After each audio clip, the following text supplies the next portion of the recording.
Hey, Miami sports fans. Stop by Caneswear today at 2655 South University Drive in Davie, Florida. And check out their awesome merchandise selection of your favorite South Florida sports teams. From the Miami Dolphins, Hurricanes, Heat, Marlins, Florida Panthers, and Inter Miami, they've got it all.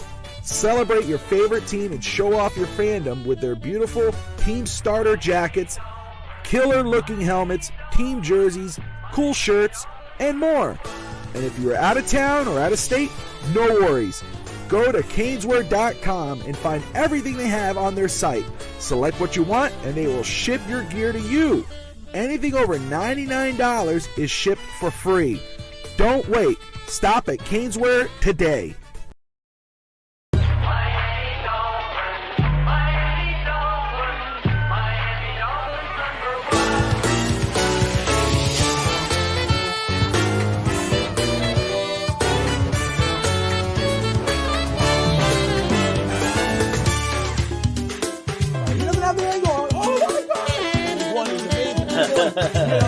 It's back. The green is running. Look, Bobby, sometimes you're right, sometimes you're wrong.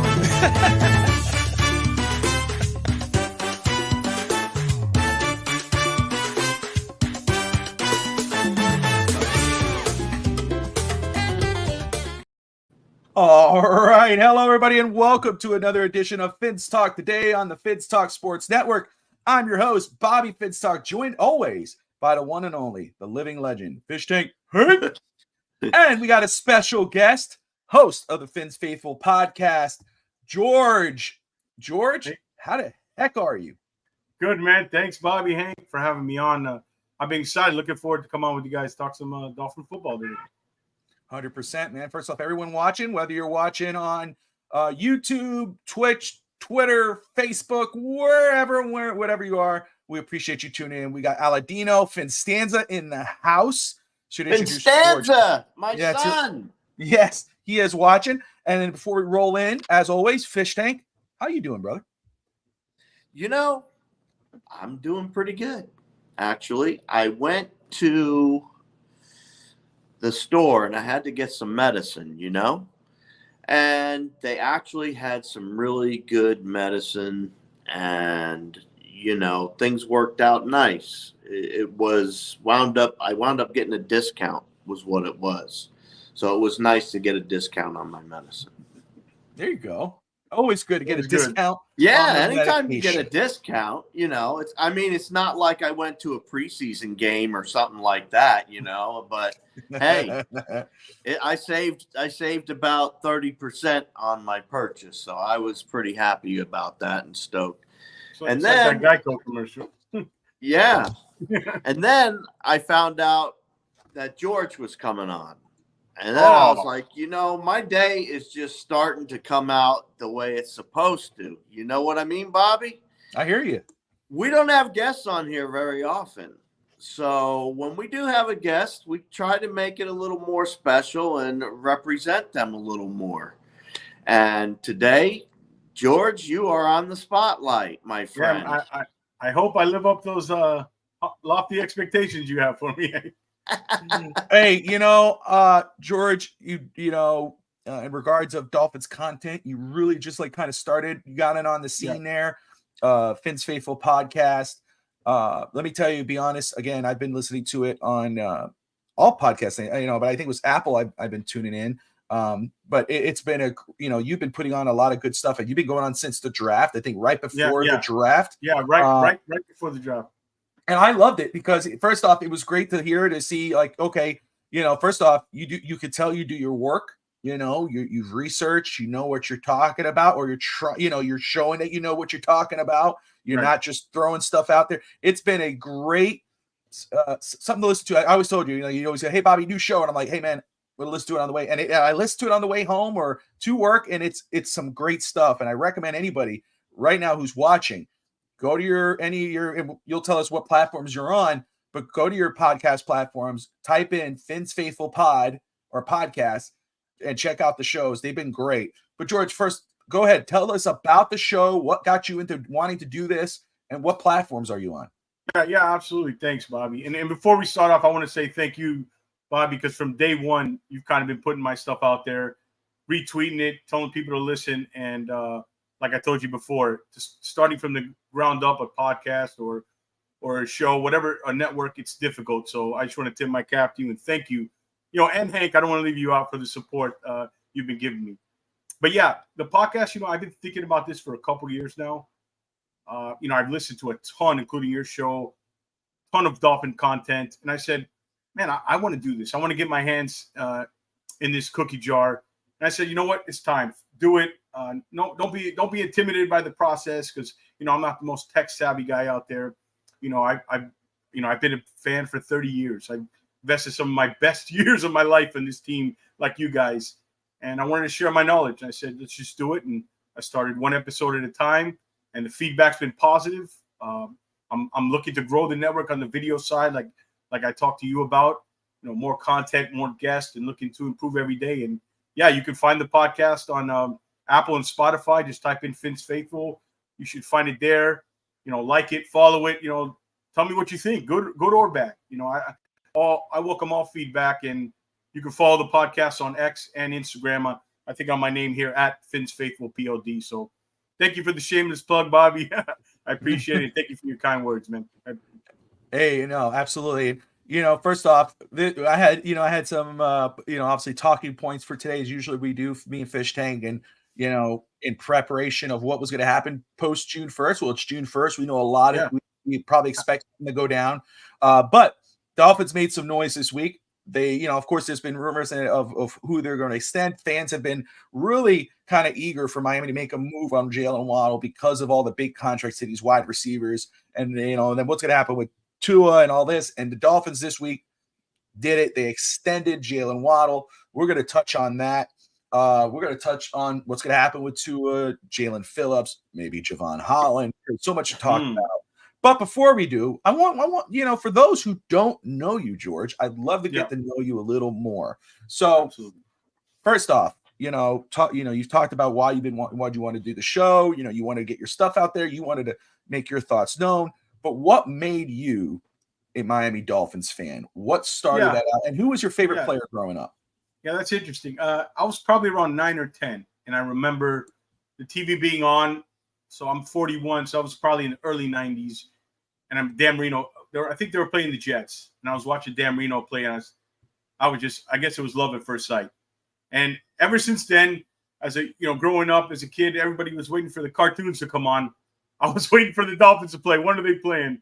And I think, where it took to the next level for me, a few years later, I tuned into the NFL draft. And that's where I was just like polarized. I was fascinated by the ambiance, Chris Berman, Boomer, Mel Kiper, the whole thing. If you remember, it used to be on Saturday and Sunday. I love that. The all day Saturday and all day Sunday. I wish they'd go back to that format, but they never will. And, I haven't missed a draft since then. I haven't missed many games since then.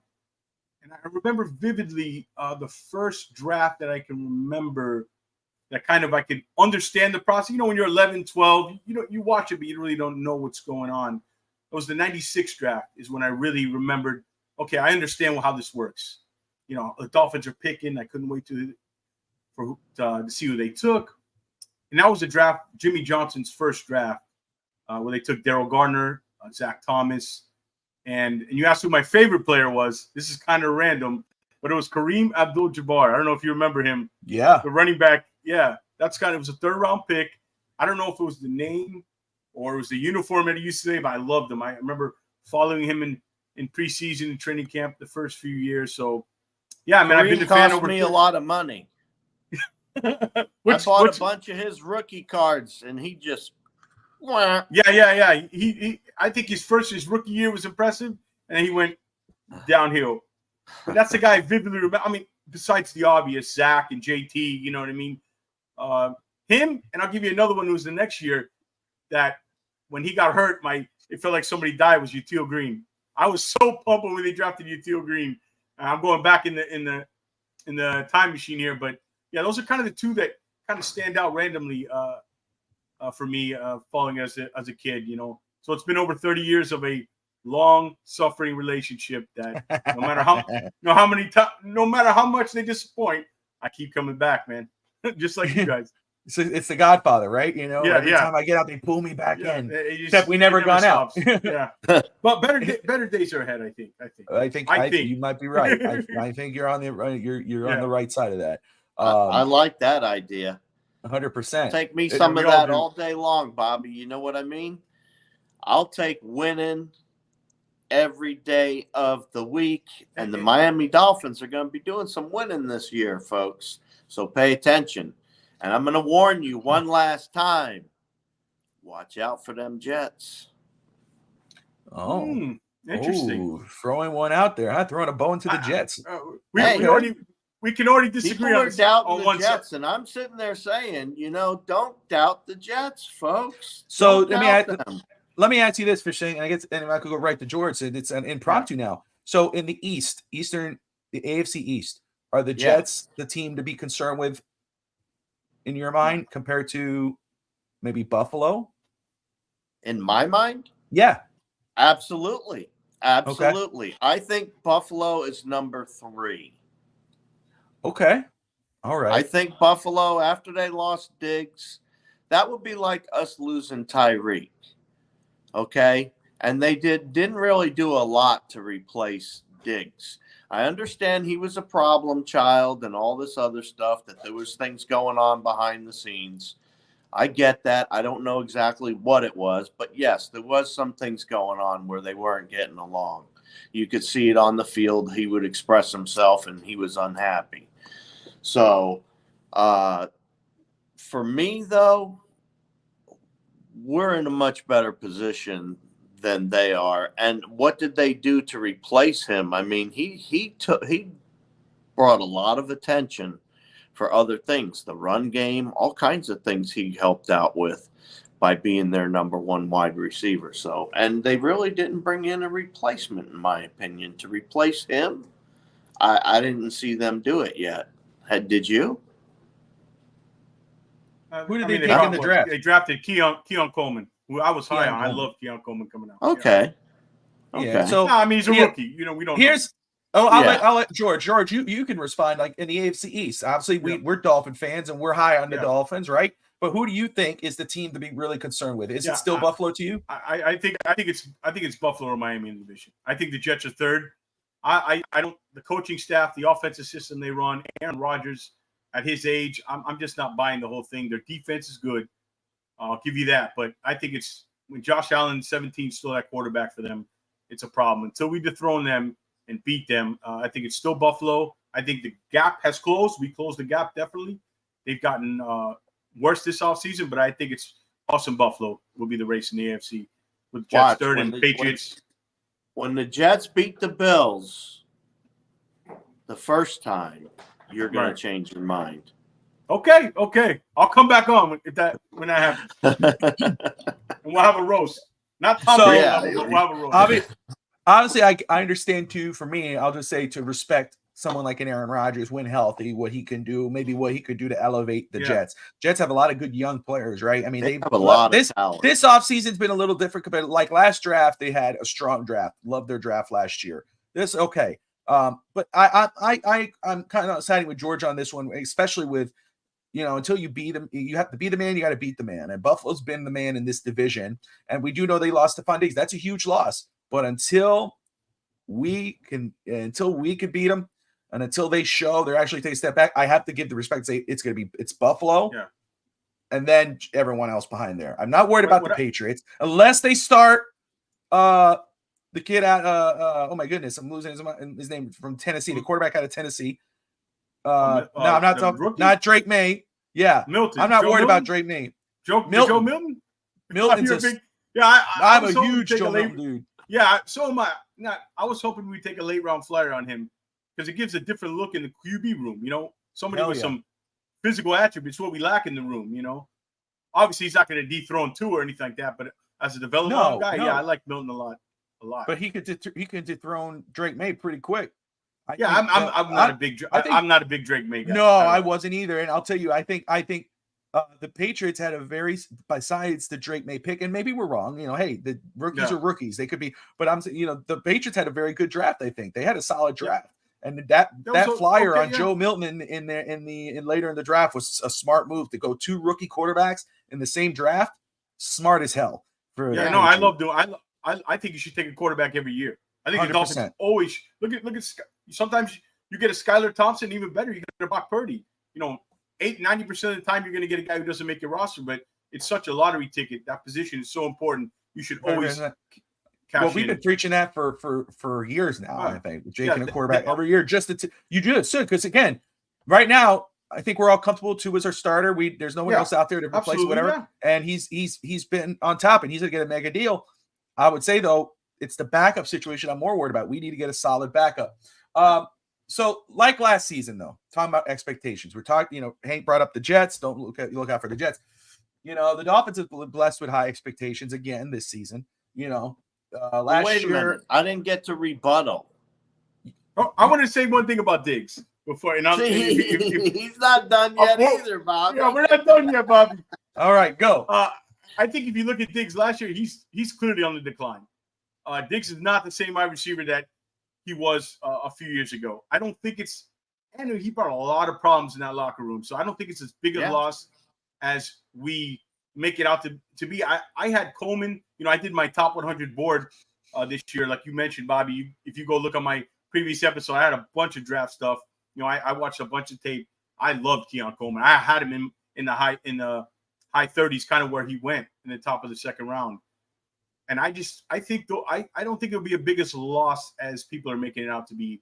And when you have Josh Allen, man, he creates guys open and he throws guys open. So he does until Chop Robinson gets him, right. Until they're one-dimensional and they're not throwing the ball, and when they are throwing the ball, he's going to be intercepted a lot because he's not going to have a Diggs on the team. Yeah. That's the first part that's going to happen. And what Buffalo's doing is gearing up and going more toward the run. If you take a look at who they're going after and such. Yeah, so they're looking at playing the run while everybody else is going with the pass. That's my opinion. That's totally my opinion. I don't want it to be the network's opinion. I don't. But as far as the Jets go, let's finish off on this Jets thing. All right, okay, Bobby. As far as the Jets go, though, the Jets are going to be second after the Dolphins. I'm telling you, they're going to whoop up on the Bills. They're built to beat the Bills. I truly believe that. All right, I can see that, and I don't disagree. I don't think the gap is big. It wouldn't surprise me if it went that way either. I think we're not that far off. Yeah, I think the division is very close. It's very close. You lay out the talent for each team, and Jets have way more talent. Yeah, I agree. Way more talent. A lot of young talent. And they had young talent. Remember, they did great with their picks last year. They're in their second year now. Those same players that were fabulous last year as rookies and all that, and they did great through the draft, it's all their second or their third years now. So Jets aren't going to be a joke anymore. Yeah, in my opinion, it's hard for me to say it, but watch out for the Jets. And you could be right. I just think the offense is going to do them in. I don't love the offensive. I know they have. I don't like the line, but I don't like our line either. Yeah, different scheme though. We can get into that. We'll get into that. All right. So following up to about the Dolphins' expectations, they were high last year. They did. They had the injury. They fell into the playoffs. They got bounced. It happens. So going into this offseason, losing Christian Wilkins, is Xavier Howard, all this one. And Xavier Howard's deal now comes off the books June 1st today. But some people are like, man, we don't have the cap. What are we going to do? How is Miami going to improve? Blah, blah, blah. Miami had a solid, at least in my opinion, has had a solid offseason so far. And I think they had a solid draft, but very high expectations. Do you believe that the Dolphins have done enough this offseason right now up to this point to meet those expectations going into this season? You want to go first, Hank, or you want? It's on you, George. Go ahead, George. Okay. Short answer, yes. And I'll tell you why. Because going into this season, I was very concerned with the cap situation they were in. I mean, where were they? 40, 50 million over the cap. Even though I'm not the biggest Chris Greer fan, I got to give him his props. I was surprised at how many players he was able to bring in, especially on the defense. And obviously the wide receiver position with OBJ, I think they significantly upgraded at tight end, which I think that's the position they upgraded the most with Jonnu Smith and Jordy Fortson, the young tight end they signed for Kansas City. I like the linebackers they brought in with Jordan Brooks and Anthony Walker Jr. The defensive tackle group, it's going to be a revolving door. But, that's yet to be determined who's going to replace Wilkins. But in our corner, Kendall Fuller was a nice kind of pivot to losing X, a little bit younger and a cheaper deal. I think the one spot, like Hank mentioned about the offensive line, I think that's was a slight downgrade. They lost. Look, we can't deny they lost Hunt. They lost Wilkins. They lost AVG. They lost X. But, I mean, I don't know about you guys. I wasn't paying Hunt. There was no way they could play Hunt and Wilkins that kind of money, nor would I pay them that kind of money. No. And I'll be honest, at right guard, I kind of like what I saw from – I know Liam has a lot of haters, but what I saw from Eichenberg at the end of last season kind of filling in for Hunt. So I think here's what I'll phrase it like this. Here's the I think, yes, they've improved based on what the situation they were coming in this offseason. But here are the two reasons why, if it doesn't work, will be A, the scheme on offense. Does this work? Does this speed finesse stuff work just in the regular season, right? Does getting the ball out in 2.2 seconds, and when the better defenses, the playoff defenses, throw the timing off. They're not letting Tyreek and Waddle run free and get to the spots that Tua wants to throw. Because Tua, if you notice, doesn't throw to the receiver. He throws to the spot where the receiver's going to be. And when they throw that off, I think that's where the offense kind of sputters, and Tua's got to kind of be in improv mode and extend the plays, and he struggles with that. So does that work? It's kind of like, I don't know if you guys watch hockey. I don't know if you follow the Florida Panthers, Bobby or Hank, but a few years ago, and I've heard a few people mention this, and I couldn't agree more. A few years ago, they had the best record in the NHL. They had this high-octane offense. They get to the second round of the playoffs, and they lose. And their GM could have ran it back, and he decided, no, you know what? We can't win like this. This is not gonna work in the playoffs. And he fired his coach, traded his second-best player, and brought in Kachuk. Now, I don't know what kind of move that was for the Dolphins, but I would have liked them to kind of bring in a little more physicality on the line, maybe at the running back position, to have a little bit, you can't go too much away from the speed and finesse, because honestly, this is Tua's, best way he plays is he's like I think Daniel Jeremiah said he's like a blackjack dealer. Guys, getting open quick, he shuffles it around. He's like a quarterback. That's his strength. So I just would like a little more, I guess, power added on offense. And the second reason would be defense, pass rush. I'm just not comfortable with any of the guys we have right now, especially interior. I don't know about you guys if you like any of the 5 or 6 guys they signed. I guess if I had to say a leader in the clubhouse, it'd be Pierre Tart with Benito Jones behind him. And at the edge, even if Chubb and Phillips come back earlier than expected, they're going to be 60, 70% of themselves. Those injuries take a year to fully recover playing. And I don't know. I know we'll talk about the draft in a minute, but I don't know if Chop Robinson is anything more right now than a third down situational pass rusher. So I think that'd be my concern. But yes, short answer, long answer. Yeah, I think they've done enough to what they had going into this offseason. So let me ask you this. Saying that, and you had a chance. I don't know if you've done this on your show or you will do this. And if you will, then you just say, like, you don't have to give a specific number, but your schedule prediction, where do you see Miami falling this season? Right now, that could change because it's still early. Any other signings, whatever. Yeah, but right now, looking at it, where are you at? I would say, I feel pretty much addition, subtraction. I feel kind of same about this team that I did last year. I think they're around 11-6. If things break, 12-5. I'd put it somewhere around there. Yeah, you're right. Right where me and Hank are. Right Yeah. here. Same. We're in the same boat. I will say the schedule in the beginnings, those first 3 games are sneaky tough. And then obviously the last 5 or 6, a lot of cold weather games. But remember, you're playing Jacksonville at home, but you don't really have the heat advantage because they also play in Florida. A 1:00 game. Let's see. Is there a game last year? Fish Tank had a controversial take on one of the games on the schedule because it was like, oh, we should win that game, and he's like, no, I'm that game we're going to lose, and he, Monday night I think, and it was Tennessee, and he was right.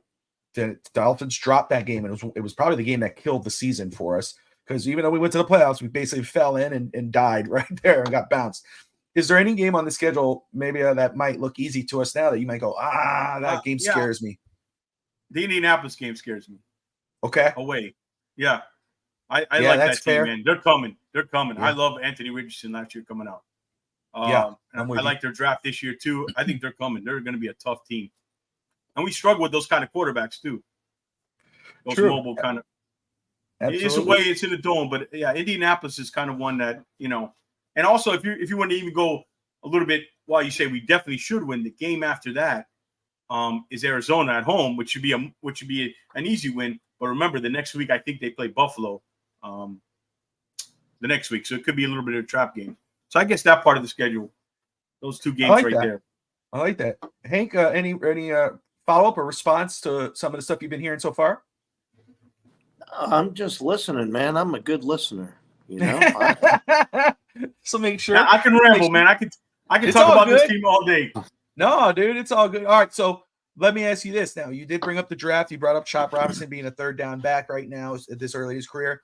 And I know you've had some opinions. I've heard your stuff, but I'd love to get it on here. So, with this year's draft, I for me, again, this probably is the first draft in a while that I've come out that I did not have to convince myself to like it. I mean, you think of the last year and you think of the year before, Channing Tindall, and you got Cam Smith and whatever, and you come into the draft and you're like, so you do that too, huh? I think we all do. You're like, I watched some highlights, dude. This guy's gonna be watched. You talk yourself into it. This draft right here, this season for me was the first draft that I felt I didn't feel that way. I felt good coming out of this draft. Again, you could say, hey, you could have probably moved down. You probably could have got this guy a little later. You could have done this, blah, blah, blah. But you coming out, for me, I could see the vision. I see what the team is looking for. I see where the team wants to go. I really liked what we came away with. And Hank and I have gone over again what players we love and whatever. We haven't heard from you. Okay. What player do you like? Which one is your favorite pick? And which one was your least favorite where you're kind of like, I'm still not sold on this guy? Okay. My least favorite pick, without a doubt, was Patrick Paul. I can tell you, I watched, like I said, I put a top 100 board on. I watched all these guys. He's the tape I like the least out of all the tackles. I mean, he had some of the worst hand placement and hand technique you'll see on tape. He plays with his hands really wide, and that's a no-no. And 2 things will happen in the NFL when you do that. A, you're going to get called for holding, and B, these NFL ends, not college ends, they're going to take advantage and expose you, and he's not going to be able to anchor them like he was able to recover in college. And the other thing I hear about him a lot is, he's a project. He's going to be a year. Next year he'll learn under Armstead this year. The guy's 24 years old as a rookie. He's had 5 years of college experience. Why hasn't the technique improved? I mean, I people come back at me and say, oh, when he gets NFL coaching with Butch Perry, which is true. Butch is an excellent coach. Just look what he did with Austin Jackson. But college coaching is not bad. It's really good. So I just, to be frank, I didn't like what I saw on tape. I would have went at that spot at 55. I just can't say I didn't like the pick. I'll tell you who I probably would have took. There's 2 safeties that went right after, Javon Bullard and Cole Bishop. I would have probably went in that direction. Or even if you wanted to go tackle the kid out of BYU that the Chiefs took right after Kingsley Samatua, I think is his name. I liked him a lot. If you wanted to go project kind of tackle, I thought Paul was more of a 3rd or 4th round pick. But in fairness to them, I do see a path to where the guy's a starting left tackle in this league because he's 6'7", he's 313, okay feet, okay movement skills for that size. Probably had the longest arms in the draft, and he did like 30 reps. So, and he's strong, and you see that. Even with the bad technique, I will give him credit. He recovers because of his strength. I just don't know how that would translate in the NFL, to be honest. I don't know how I've had people try to convince me on him. He's one, like you said. I mean, I've even convinced myself on Charles Harris before after day one. I just couldn't do it with Patrick Paul. I couldn't. So I think some of the pushback that you've gotten in regard the what you got in regards of Butch Berry, et cetera, I think that's pretty fair points. I understand your point. I agree with you. I think you probably could have got him a little later, but I understand why you took him there. Especially when that was a run on tackles. And hey, you know what? Our board is not Miami's board. We know that. Yeah, they probably had him a little higher. They, Butch Berry and Mike McDaniel probably say, hey, you know what? We like this guy for our offense a lot better.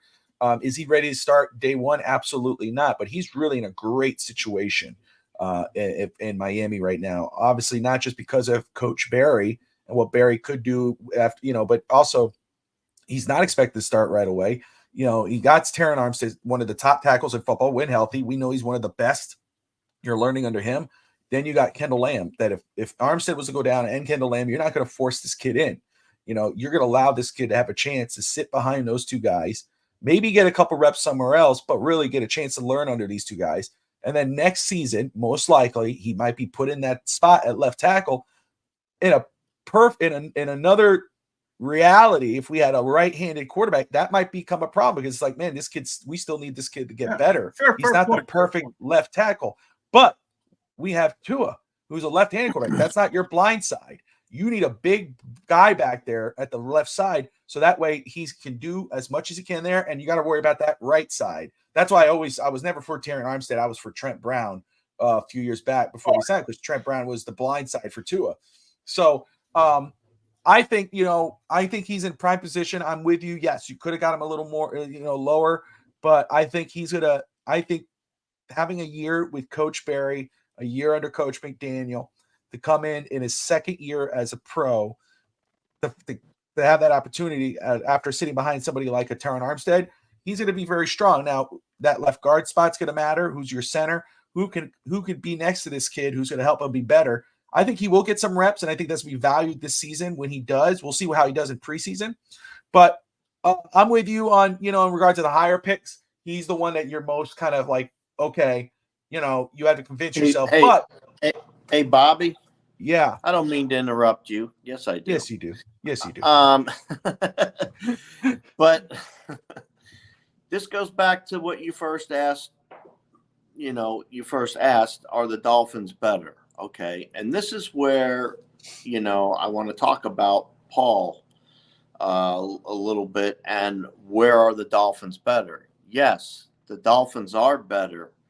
They're better because they've gained more depth than they've ever had in a long time.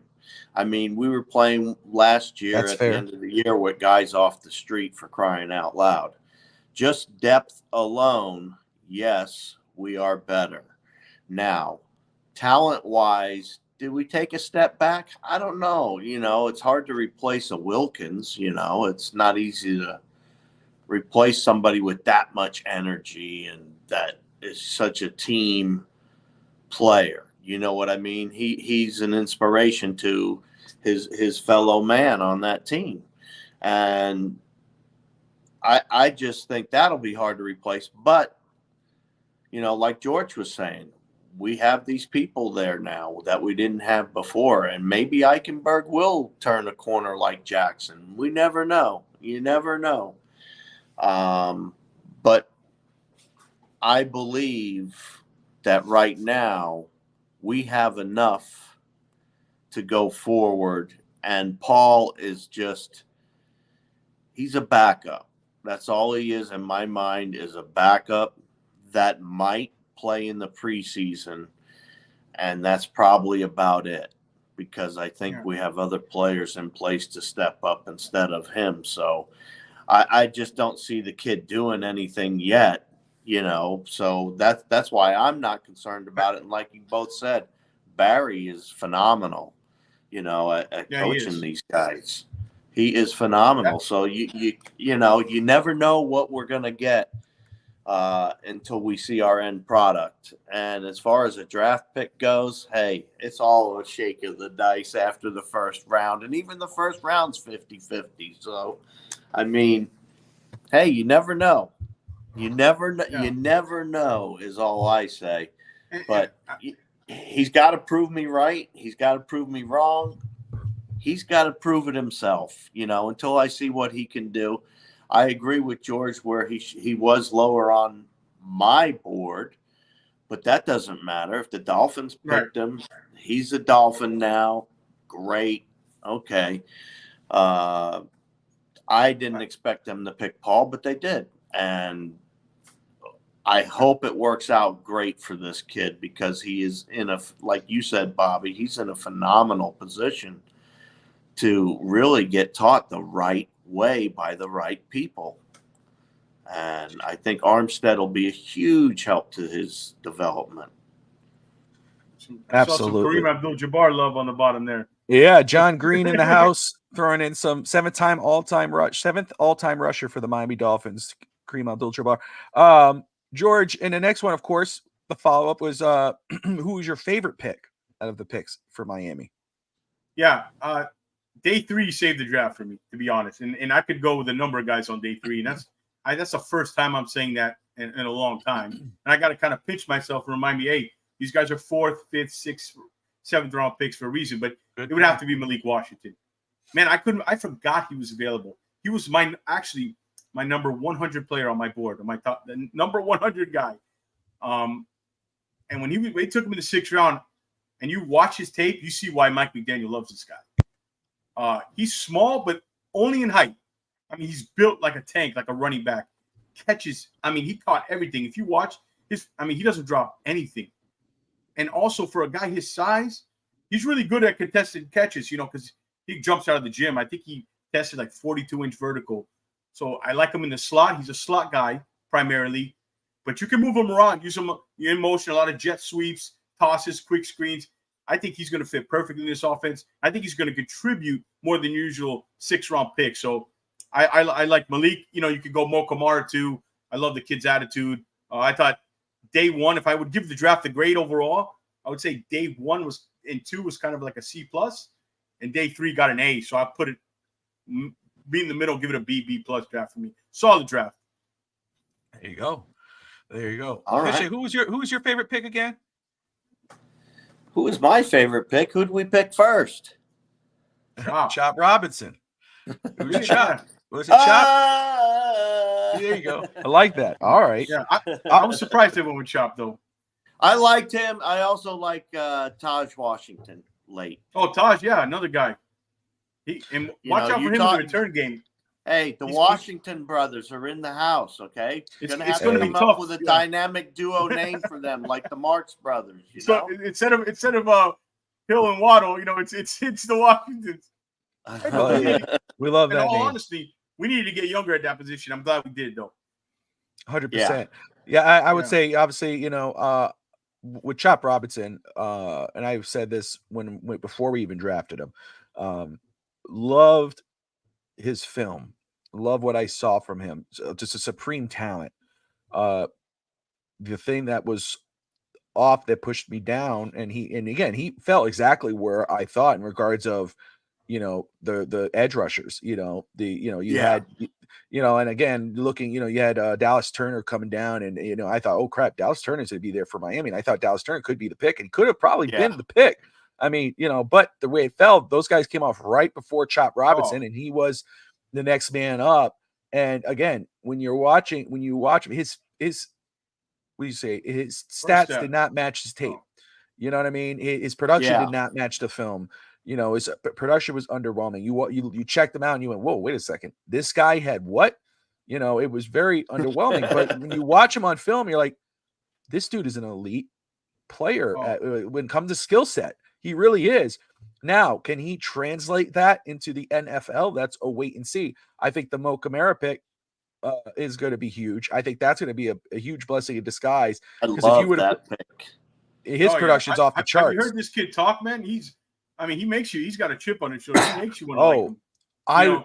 We talk about that receiver room, that edge rusher room, and you're talking about Jalen Phillips if he gets extended with a Chop Robinson and a Mo Kamara, and maybe this might be the last year of a Bradley Chubb. We'll see, but that pass rushing room, once these guys are all healthy, holy crap. I'm excited about that. Now the defensive line in regards of, we know what Zach Sealer can do, but it's that Christian Wilkins spot. That's the question mark, which you brought up earlier, George, because Ken Tart with that rotating spot, rotating guys, could they match that type of production? And can they be, fresh face and come in and make a difference on the D-line? We'll see. But Chop Robinson, I understand, what you were saying before. And, I just think obviously you couldn't go no one else because there are no one else there after, that you could have took before him at that point. Yeah. Because Verse, Turner, 15 to 20, the board couldn't have went worse for them. Exactly. I picked 14. I was like, man, this is working out. Then Latu went. It just went run. Yeah. Brian Murphy and Fatanu. I would have liked to see Fatanu on the board just to see if they would have took him. Because I've heard some rumblings. I've had some guys message me, tell me that they wouldn't have took Fatanu if he was there. That Chop was their guy. I believe that. Yeah, I believe that. I think Chop was going to be the pick at that point. Or do you think? Let me ask you guys this question: Do you think of any of the edges were there? Do you think they had Chop rated higher than Turner and Latu and Verse? I'll answer it and I'll let Fish Tank get his point. I'll say no. I think Chop Robinson was not really a consolation prize, but I do believe again, especially Latu, I'm not so sure, even though I know Miami was interested in him just because of the injury history. I don't know, of course we know we can make jokes with Greer, but I doubt it. Now, when it comes to, I don't know about Jared Verse, Dallas Turner coming down that pipeline from Alabama was rolling off that board, coming down the board. I was like, that dude is a Miami pick. That's a Dolphins pick. I could see it happening. Alabama and then, of course, when it went down the way it did, Fish Tank was on live with me. We were doing, the network draft show. Fish Tank was on, and he asked, he's like, hey, guys, name a player. And I say, right now, the way it's looking, Chop Robinson could be that guy. And it ended up being Chop Robinson. So it is, I'm not mad at it. I think Chop's going to be a surprisingly good pick. I hope his skill matches his production. I hope his production picks up in the pros. Fish Tank, you wanted to say something? No, I was going to say, right at the time when our guys get healthy, it'll probably come either just before our bye or just after it, which is going to mean we're going to have them in mid-season form once they come back. We're going to have them ready to go. They'll be able to swap out with the other two guys that are taking their place. I like where we're going to be at mid-season.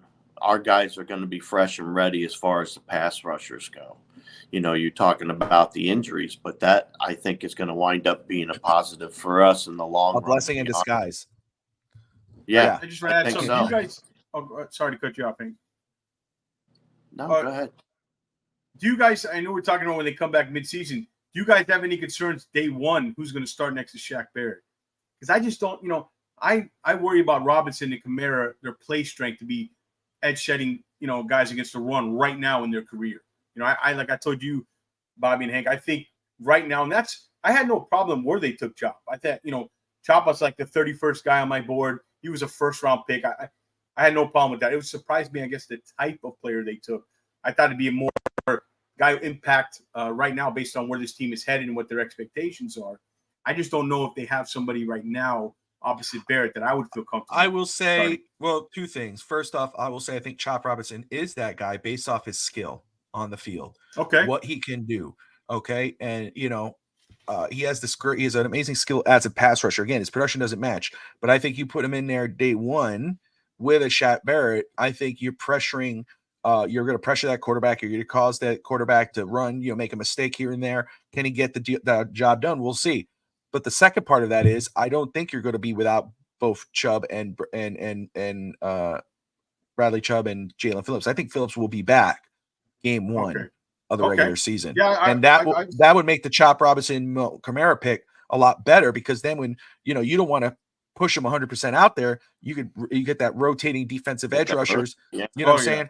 That's my thing. Again, if that's it how goes I feel. like that, we're in money. That's ideal. Yeah, I think Chubb might start the season IR or whatever, just until midseason. I think Chubb's maybe taking a little longer, but from what I've seen with Phillips, and I met Phillips recently when I was down in Miami, but lately what I've been seeing about Phillips is that I have a feeling he will be on the active roster, not starting or playing, whatever that may be, game one. I think he's really getting to that point, and that'd be great. But if Phillips doesn't come out, if he's not available, and I think it's fair to be going, man, I just don't know how I feel with these type of rookies, but I feel pretty confident in Chop Robinson being an immediate impact player day one for Miami. I will say one thing about Chop. His first step and get off is as good as you'll find on tape. Dude, it is his bend. I mean, that's why I have no problem with the pick, even though I was surprised, because you're taking a huge swing. I would say out of all the edge guys, his ceiling's the highest, floor probably the lowest of those top guys, but if you hit a home run. Well, and see, here's the thing. You have Chubb. No, here's the thing, Bobby. Hold on a second. You know what the problem with Chop Robinson is? He's great, but he's not great against the run. That's what they say. That's kind of what I was what saying. I've read here and there is he's not great against Miami's the run. defense is not great against the run. Miami's defense has not been great against the run. I guess that's their forte. That's where I'm worried about. That's what I'm trying to say. That's where I'm worried about him, Bobby, because they say that, and we already have problems against running quarterbacks against the run. But this is what I was going to say, and that's my point on this, is we're already, and it's a good point, but we're already have an issue with that, with the run stopping. But my thing is Miami made these picks, most of their picks. When I was saying, people are like, oh, we need a starter. These guys, some of them might have to start the season. But what Miami needed out of this draft was not starters more per se. They needed immediate impact players, contributing guys, whether those are rotational guys, Phillips. And when Phillips and Bradley Chubb come back, they're the starters. Yeah. But now you're not going, who's behind those guys? You know who are behind those guys. You got Chop, you got Kamara. Those are rookies. They're going to be behind two great players, and that's only going to make them better. I usually don't listen to I'm sort of reading some of the comments here. I hate hearing Phillips still has a noticeable limp on the sideline. I didn't see that, but I'll follow up. I usually don't listen to them. And then Fish Tank is right. Plus right. What's Chop stats versus Ohio State? The what other people say, yeah. Yeah, so I just, I read that somewhere, and it's just in the back of my mind. I hope it's not an issue for this young man. That's all I'm saying. Of course, no, and again, what I really want from him season one, again, is to match his production. I know your skill set, and I hope it I hope you come in preseason, regular season, hungry and ready to go with Kamara, and I hope though that when it comes to skill, you keep that going in, but also you make that impact on the field. And I think he will. I have confidence that he will. It might not be 8 sacks season one, but enough to make someone like Aaron Rodgers run right instead of left. You know what I mean? And I have a pretty good idea how it's going to work, though, Bobby. You know what it's going to come down to? What's that? I think he's either going to get after the running back out of the backfield, or he's going to get after the quarterback before they get the ball. One way or the other, before the quarterback gets rid of it or before the running back gets the ball, he's going to have to beat them. So your gamble is he beating them first to get to whoever has the ball, or are they getting rid of it, or is that back getting around the outside around him first? That's what it comes down to. Who's going to make the move first? And I'm really hoping that he just blows off the line like George was saying. This kid is known for blowing off the line and just making a spectacular first move. And if he can do that and win, more than 50% battle, he'll have a lot of sacks and he'll have a lot of tackles for loss. There's a certain quarterback in Buffalo that he could give problems to. That's the one guy, because chops, physicality, athleticism, and just he could. I mean, that's one guy Allen's not going to be able to get away from. So that's something that'd be something I'm looking forward to watching him play, specifically Buffalo, because that's who we're trying to get through. And I will say, with regards to Cap, again, I don't know what his stats are. I could pull that up, but against Ohio State, again, his skill did not match his production. I'm trying to remember. Maybe it was Sue. We knew how great Sue was. Yeah. And when we signed him, we knew what he did in Detroit. We knew how great he was as a player, and he was great as a Dolphin. Here's the thing. You looked at his stats, and you're like, damn, man, I expected more from him. Watch him during the game. Watch the impact he had during the game. He took on double teams. Thank you. Look else. what he did for the other players. I think that's what Chop Robinson was at Penn State. His numbers did not match what you saw in film, but I think you're going to have a bet. When you watch that player, you're going to go, damn, dude, he has it. It's just he has to turn it into numbers. And I know we all love to look at the after, what those final numbers were, but he's bigger than that. And I hope it translates into pros. I hope you're right. With you, Bobby. I think he's behind some great players. I mean, come on, Chubb and Phillips. For sure. They've got to teach, right now they say he's kind of more of a one technique end. He'll be way more than a one technique end when they're done with him. I can assure you, those things I know will change. Just coaching and being around those players, that's going to change. He's not going to be called that. And I just really hope that his speed gets there first. I'm really excited about it is what I'm trying to say. I'm really absolutely excited I get it. I'm with you. Get loose and just go after somebody, especially week 2. That's right. So all right. So we talked a little bit about the right guard spot. You brought up Eichenberg and all that. So we'll push past that. We're about 52 minutes in. Again, thank you everyone who's watching right now. We got Fish Tank Hank, of course, and George, host of the Fins Faithful podcast, joining us for the first time. Very excited about having him on. So we were going to discuss the Dolphins' priority in regards of extensions, whether that was Tua, Jalen Waddle, Jalen Phillips, Javon Holland. But the Dolphins already showed what they were going to do, and they had some breaking news recently. They have agreed to an extension. Jalen Waddle has signed that extension yesterday, but a 3-year, $84.75 million contract extension. How much guaranteed George, do you remember? I think 76, I think it was. $76 million, something like that. I know it was 75, something up, one of those. I think when you combine his contract that he's under now with this new one, it averages out to like 5 years, 100 million. It's about 20 mil per year. It keeps him here for the next 5 years till he's about 30. So that's good. We'll have him in the prime of his career. How many years did he have left on his contract? Was it 2? 2, yeah. And then you add the 3 that he just signed. And if you average it out, they extended him out 3, so that's yeah. So let me start with you, Fish Tank. And then George, you follow up right after Fish Tank, and then I'll wrap it. And then we'll get into the following for the questions for the other guys. But Jalen Waddle, you saw this deal come through. Obviously, you see AJ Brown, you got Devontae Smith, you got all these other guys agreeing to deals, major deals. And we're going, damn, dude, Dolphins need to do something. Tyreek Hill is on his last leg, even though now this is purportedly that he is going to, he wants an extension. We'll see. But we're like, Miami needs to work something out because we don't want to do what happened with Christian Wilkins. We don't want to lose this guy for nothing. Remember before Tyreek Hill, he's the only, I think, rookie, not a rookie anymore, but young player 3-4 years in, he's had 1,000 yards every year. And of course, with Tyreek Hill, he's kind of taken a little bit of a step back, but he's still one of the better players. If Tyreek is 1A, this kid is 1B. He's not 2. He's 1B. Yeah. So, your opinion, when you saw the deal come through, what was your initial reaction? And now that's a couple days later now, How are you feeling about this move? Are you happy? Are you kind of like, man, they kind of overpaid? What's your thought process on this? I was like, man, Greer is freaking smart, bro.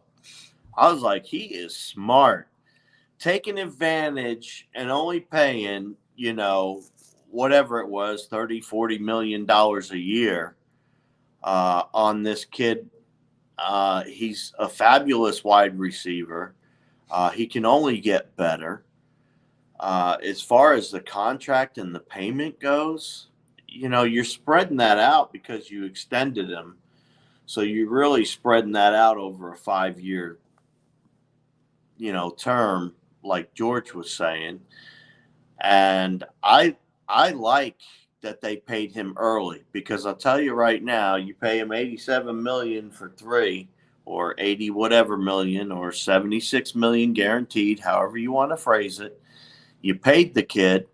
Now he's going to perform just like he's been doing. Like you said, Bobby, he's getting 1,000 yards, or close to 1,000 yards if he's not. And you're paying him as a wide receiver 1B, like you were saying. He is being paid as a 1B. He's not being paid so much as the number 1 wide receiver. No, not of all the NFL, which I think is a great pickup by Greer. Once again, what they paid now compared to what they would pay toward the end of his contract is going to be night and day, because those prices are just going to keep going up and up and up. That's my opinion, Bobby. There you go. George? Yeah, I agree with pretty much everything you said, Bobby.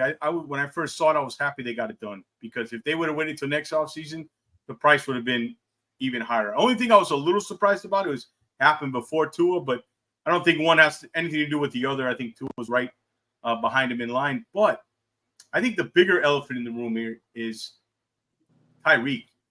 Tyreek's got to be looking and saying, hey, where's mine? And I think if you connect the dots and the tea leaves to, they didn't touch his contract this offseason, right? They needed to free up money. They didn't touch it. They didn't want to push money back to free up money when they needed it. Like you mentioned, Bobby, he's reportedly looking for a new contract. We haven't heard a word about that. So if you kind of connect the dots, I think there's more of a possibility that this is Tyreek's last year, which I think would be a mistake, than maybe we're giving credit for. And that makes even the Waddle signing even a bigger priority, because I don't know about you guys, but the wide receiver position, Miami asked them to do a lot in this offense. Yes, from getting open, the route running, great routing, getting open, but not only getting open quick. Run after the catch, they have to be elite at. Blocking. I mean, this offense to me is not around Tua, it's around these wide receivers. So I think it would be a mistake to move on from Tyreek next year. I think you run him until he has nothing left in the tank, because Waddle's not the same without the other. This offense is based on these two guys. It plays it to his strengths. But yeah, I'm happy for Waddle. For all accounts, he's a good guy and like a low maintenance, non-diva guy. And when's the last time you've seen a high octane, big time receiver have that kind of attitude? So I'm happy for Waddle. I'm happy they got it done. No, absolutely. I agree with both of you guys. This was a smart move for Miami. You had to get this done. And I know people, they look at the numbers or the initial number and they go, oh, they're overpaying. No, it's the way the market is set. This is where it goes. And guess what? Until the next guy gets paid. Yeah, 2 years that's left. What I was saying. In 2 years from now, that's right. they're really going to get paid. Wait till Justin Jefferson gets his contract, and you tell me how that's going to look. But in 2 seasons, in 2 years, when that contract comes through, you're going to go, damn, that was a bargain. We got him on a bargain, because the way these caps are drained. And you just brought up the Tyreek Hill situation. If 1-2 years, once he's out, if and when he's out the door, unless they extend him into a favorable deal, you don't want to be without Tyreek and then Jalen.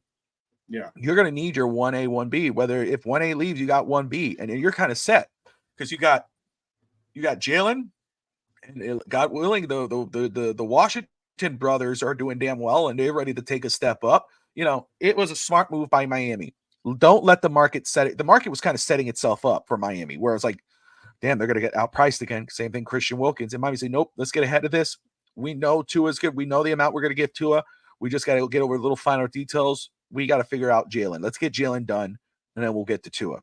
So honestly, I'm very happy with this move. Next season, Jalen's cap hit for this year, is $9 million, $9,094,000, and then next year it jumps up $10 million or $19 million. It will jump up, then 21 million, then 27, and his final year 31.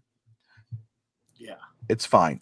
You know what I mean? That's really good. You know what I'm saying? It's you're thinking about where he's going to be at in his career, and if Tyreek Hill is gone at that point, and Waddle takes that step up, and then he's getting the majority of the passes, etc. People are going to stop calling him the 1B. They're going to call him the 1A, and they go, "Damn, you got him for $29 million, $28 million, 27.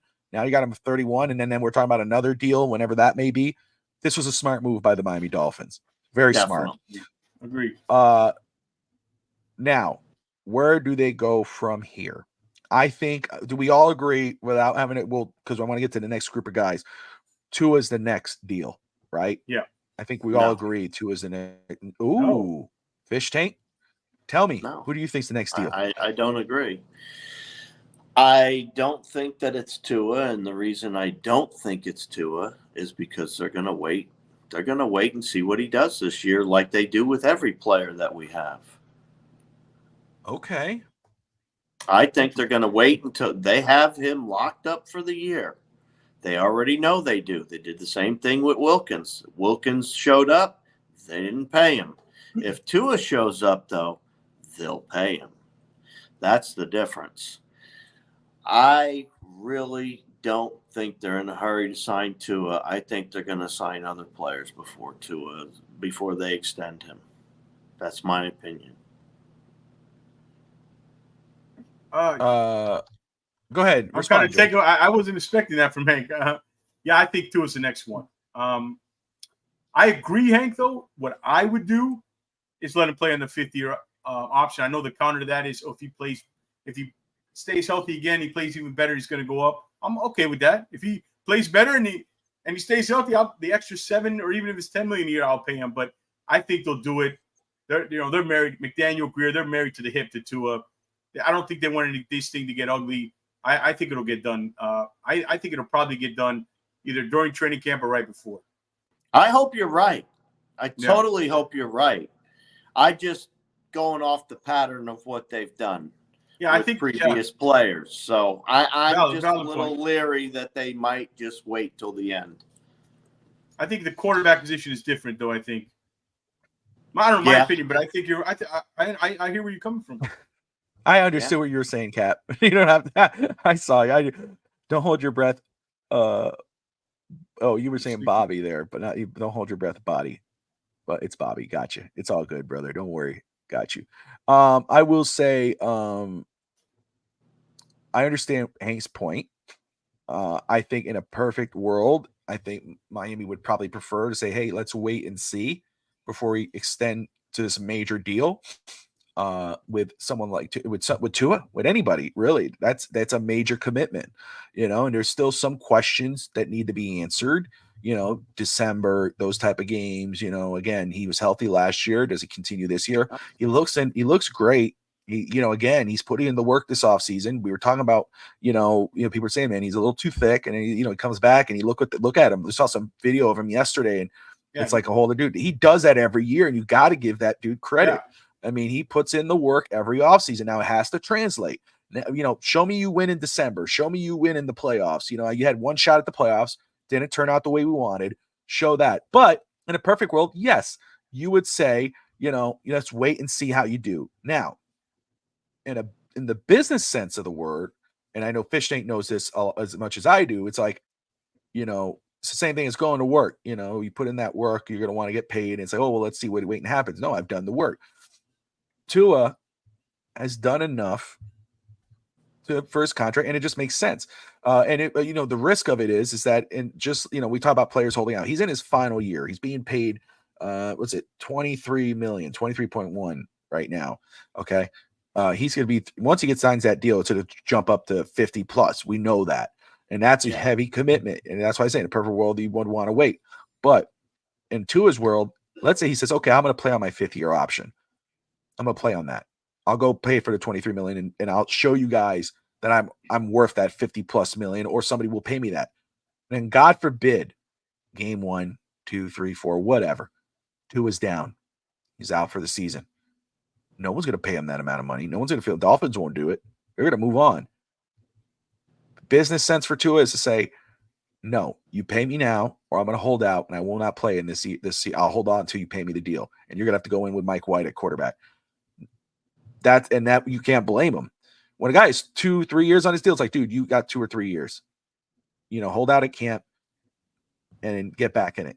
Tua in his final year, he can't afford, especially with his history, to play on that final option. He's going to want to get paid. His representation. They might be saying they can't afford to pay him because of all that. Depending, I don't know what they're thinking. Is my point. I just know what they've done. We're talking Greer's in charge, and what he's done is he plays people to the end, and I don't know why, but that's fine. That's fine. And again, I mean, in a perfect world, I would say the same thing, especially with his. You think Tua's going to hold out if Tua didn't get paid? If Tua doesn't get paid, if he doesn't get his deal, I believe Tua will say, "I'm not good." His representation will say, "Dude, it's not smart for you to play this season or start this season on a option." Because you've seen it, who was it? Connor Williams. People were making a lot of comments on Connor when he was saying, "Dude, I played better than my position pays for. I'm one of the top centers in football." People are like, "Oh, well, you got another year on your deal. You should play it through." No, I gotta get paid. What does he do? He plays it through. And what happened to him? Now look where he's at. He doesn't have a contract. He's not getting paid. He's a free agent now. And no one's willing to sign him for anything more than what they're probably the minimum. Who knows? Because he got injured. He was out for the season on a scary injury. It's a business. Players have to look out for themselves, especially when you're in the final year of your deal. So Tua is not that type of guy. He's not a selfish guy. We know that. But sometimes you got to be a little selfish, especially when you're in the final year of your deal. So I'm with you, Hank, in regards of what I would do if and again, in a perfect world, Tua was a healthy guy, but again, December, he's not winning those games, playoffs we've lost, and you still have kind of questions. You see how good he can be or how great he shined, but then there's some questions. You're like, dude, let's wait and see how this final year goes. But with the injury history, with the situation, with that things, it's like, okay, we're going to have to get this done or we're not going to have him. Are we comfortable with Mike White starting at quarterback? Because if Mike White is starting at quarterback game 1, it's not at 11-7, 6 and 12 and 5 years. Flip it around. I'll tell you. Flip it. I hope I'm wrong. Totally. It's just my opinion. No, I get it. I get you. I understand you. I do. Oh. Well, thank you, Evan. Appreciate that. Evan's over there tearing me up too. So I see that. I'm like, whoa. He keeps on bringing up the tight end. Let it go, Evan. Tanner. It's okay. I saw that. It's okay, Evan. Let it go. Hey, that episode is coming. We will be back. I think next week. I think I'll do that. Is our season predictions in regards of who's the passing leader and stuff like that. Fish tank. We're gonna have fun with that. But anywho, so Fish Tank thinks. Okay, well, let me ask you this, Fish Tank. If who's the next guy? If it's not Tua, who's the next guy that gets an extension here? Well, we have plenty of people that need an extension. Well, let's say, okay, so Tyreek Hill is now entertaining an extension. You got Jalen Phillips. You've got Javon Holland. Is there someone I'm missing? Holland. I think those are the big four. There was the big four. Yeah, Holland would be the next. Yeah. You think Javon Holland will be the next extension? Yeah. Okay. All right. Interesting. George, so you think Tua is the next guy? I mean, we all could be wrong. Any one of us could be wrong. I understand what you're saying, and I totally agree with your points, Bobby. Yeah. I just want to be clear on that. I totally agree with your points. I understand. I just seen this tire go around before. Yes. And I will say, I just saw Cap's comment. I will say, and I've said this, I saw someone connect it the other day, and I was like, hell yes. If Miami could, because I keep saying, if Mike White's their backup, I'm not comfortable at all. Yeah. If Miami brings in Tannehill, I will feel so much better. Put him as your backup quarterback, and I am absolutely feeling good about it, about your quarterback situation in regards of who's your backup, Right. because I would feel good. So that's all I'm gonna Gotta say. be But anyway, something. I would love that. Minus the 17, because I can't see him in another number, but it is what it is. But anyway, George, Okay. Tua's the next guy in your opinion to get that major extension. Who's the guy after that? Who should be Probably priority? Phillips, but nothing after 2. I don't see anything happening this season. I think everything else pushed to the next offseason. I think Phillips will be the next guy based on how he recovers from the injury. But I will say about Holland, I mentioned to you before the show kind of about Holland. I had a little take on him. I think we're heading down the Christian Wilkins road with Javon Holland. I don't know. I just don't. I'm not very confident Holland will be back with this team. I think not. Maybe they can't get everybody right. There's the 4 guys we talked about. Tua, Waddle. Those guys are going to be signed. I'm pretty confident about that. Then you have the other 2, Phillips and Holland on defense. I think Phillips is the priority again, based on he recovers and plays well coming back from the injury. And do they have room for Javon Holland? Because by all accounts, this kid wants to get paid. And I'll be honest, I know he was injured last year and nicked up. I was expecting a little bit more out of Javon. I still think there's another level he needs to take and show me and the Dolphins personally. And also I was a little turned off by the Fangio comments. I didn't love the whole. I mean, let's move on. That's whether fair. you like Vic or not, the guy's a proven defensive coordinator in this league for a long time. I don't know. I don't have any inside information, or it's nothing I know. I just kind of get the sense that we could be going down the Wilkins path with this guy. I don't know how you guys feel about that. No, I think that's a fair point, especially with the Vic Fangio thing. I think it's time to let it go and move on. Javon Holland and take is a good one. It's a hot one for sure about what they may do, but I think it makes sense to say, okay, of course, Tua, I think again is the next extension. I would say though, Phillips is right after that. I think Phillips, whether it's right away or mid-season, whatever. Hey, I'm I think hitting on all cylinders today. Yeah, you are. But I think the Holland one, right? I think the Holland one being last but not least would make sense. Hey, you could. What was that? Would you say, George? George, you still there? Oh, it looks like George is going in and out now. I don't know if am I breaking up or you? You're breaking up. You're breaking up. I don't know if I was breaking up or you guys were breaking up. That's okay. That happens. That happens. We'll wait for you to bounce all the way back. Let's see some of these comments here. Sal in the house. Am I back? Receivers. You're back. Okay, I'm breaking up. Yeah, it's okay. Yeah, you're breaking up a little bit, but that's all right. We'll wait for you to zone in there. Sal says receivers going to get the route, go the route of running backs. Owners will put a stop to crazy contracts. Book it. It takes 2 sides to sign a contract. Wilkins and Hunt were offered deals. They decided not to sign.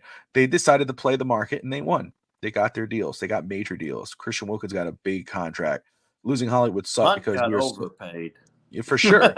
Hey, you know what though? He Miami wasn't going to give him that deal, and he deserves it. That's it.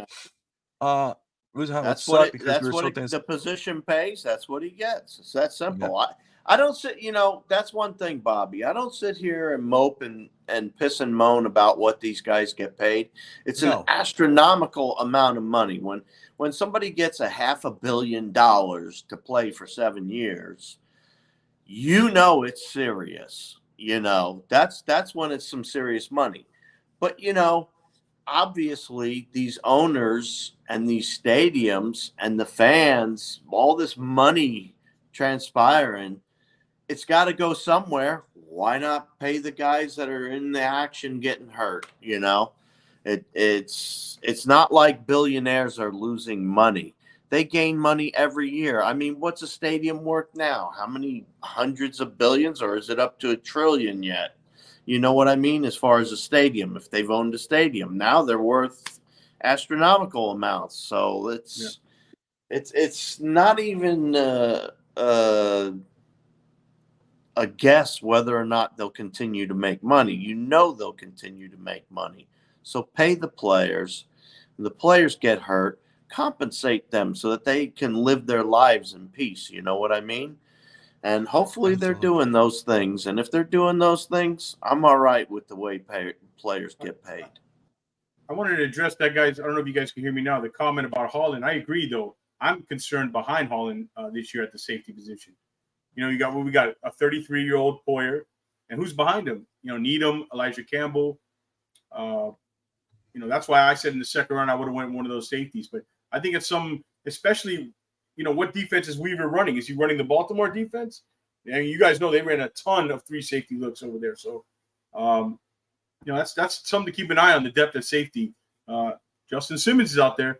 That's probably a whole nother episode, but I wouldn't mind seeing him bring in. Well, there you go. Yeah. No, I think it's a great point. I think that's about wraps it up, see here, make sure I'm not missing anything surprising. We are about, there you go. We're at 99 days. We're Jason Taylor days away from Dolphins football. Whoa. Right around there. We're that close, guys. We are almost there. Almost there. Double digits. That's right. So, all right.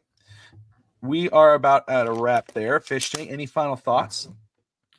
Yeah, I want to thank George for coming on and hanging out with us today. I had a good time with you, George. I especially enjoyed your knowledge and background in the Dolphins community. And, call us up whenever you want us to join you sometime. And Bobby and I will have to knock heads and get with you. Yeah, that sounds great. Right. There you go, George.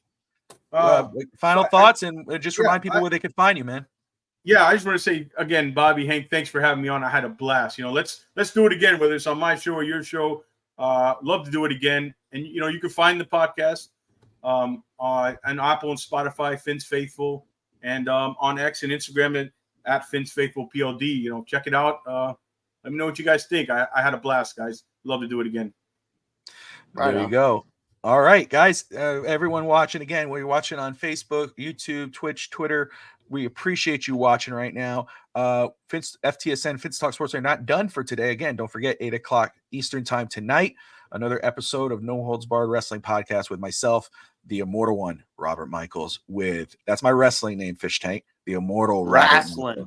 I call it wrestling. The wrestling with the Kimmelnator, Josh Kimmel. Hey, I love the way that those guys fly around and just, the acrobatics is just unbelievable. Absolutely. It's a show, man. It's a show. It's a show, though. Yeah, it's a show. There's a lot of drama in it. That's right. But anywho, so we'll talk for the wrestling fans who are watching. We're talking, of course, WWE. But Becky Lynch, her contract has gone up. She's now a free agent. What's going to happen with her? We're going to talk TNA invading WWE, AEW. We're going to talk all of that. So join us tonight, 8 p.m. Eastern on the Finns Talk Sports Network. Until then, Dolphin fans, we appreciate you. We thank you, George. It was awesome having you, brother. It will not be the last time you're on. You're amazing. Thank you. Fish Tank Hank, as always, my friend. Always great to be on with you. Guys, we appreciate you. Like, subscribe. Most importantly, as always, fins up. Fins up.